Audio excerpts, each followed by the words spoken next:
All right, Tom Dacus here from Noah's Animal Hospital along with Orion. And also the Grinch is here. Grinch, what are you doing? Are you here for Orion or are you? All right. You need a bigger dog for the sleigh? Is that right? To help you guys get around there. So it doesn't even faze Orion at all. So No, he's pretty good. Yeah. Tell you what, Grinch, we're going to kick you out because I'm afraid you're going to get Orion worked up here. Amber, get over here. We're gonna switch. So we're going to get you out. Anyway. Hi, Orion. Hi, baby. What a quiet dog. He's so big. He's such a good dog, too. You're eyeing that grape there, aren't you, hon? Can't have grapes, can we? No grapes. And, you know, we really still, after 20 years, don't know the exact reason why grapes, raisins, that whole family, dates and currants, are going to be problematic for pets. They're starting to hone in on it now, something in the skin of the grape. I mean, it's amazing, Tommy. They can't figure out why with all the technology we have. Yeah. And it's just different types, and different dogs respond differently to it also. Okay. That's interesting. I didn't know that. Yeah. With grapes. What else do we need to watch out for as we head into the holiday season? Well, let's think about the main meal, okay? Turkey, ham, chicken, whatever you're going to have. Fatty foods are not really good for dogs. They're going to set off potentially pancreatitis. So that's an inflammation of the pancreas. That's painful. If your dog is restless, maybe trying to retch or vomit, won't lay down, abdomen's tense, he might have pancreatitis, especially if you got ham, the turkey skin, chicken skin, okay, because of all the fat in it. Now, we know that 60% of people want to share something with their pets, right? We do the same thing. I worry about that too, especially like with the bones, because I know people just kind of toss I them don't away. do that. Right. Take some of the white breast meat of the turkey, a small amount, and you can do that. If your 5-pound Yorkie is sitting on your lap, maybe half an ounce. I wouldn't give Orion more than 1 or 2 ounces of turkey at that size. Yeah, just simply, don't bark. You know Dave, you know the camera.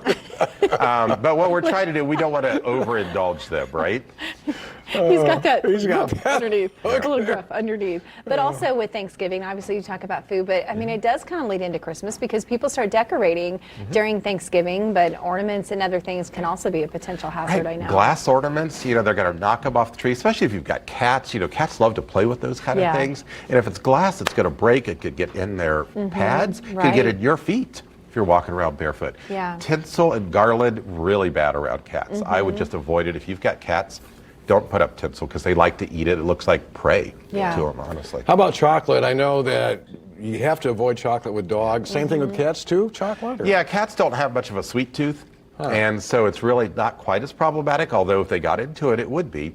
But with dogs, what we want to watch out for is, yes, we've got milk chocolate treats, and a dog like Orion could eat one of these and probably have no problems. Okay, little Yorkie, maybe there'd be problems. But dark chocolate, baking chocolate, and cocoa powder, okay, those get progressively worse.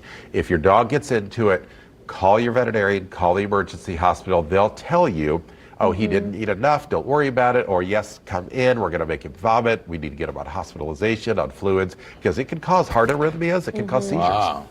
You know, I know we mentioned this earlier, but going back to turkey bones, does it matter on the size of the bones or the size of the dog?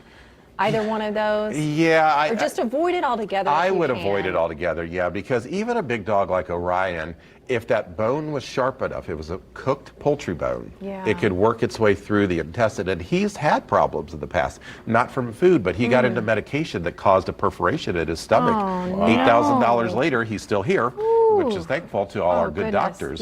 But you know what? My foot's hurting right now. Of 185 pounds of dog? He's laying down on my foot.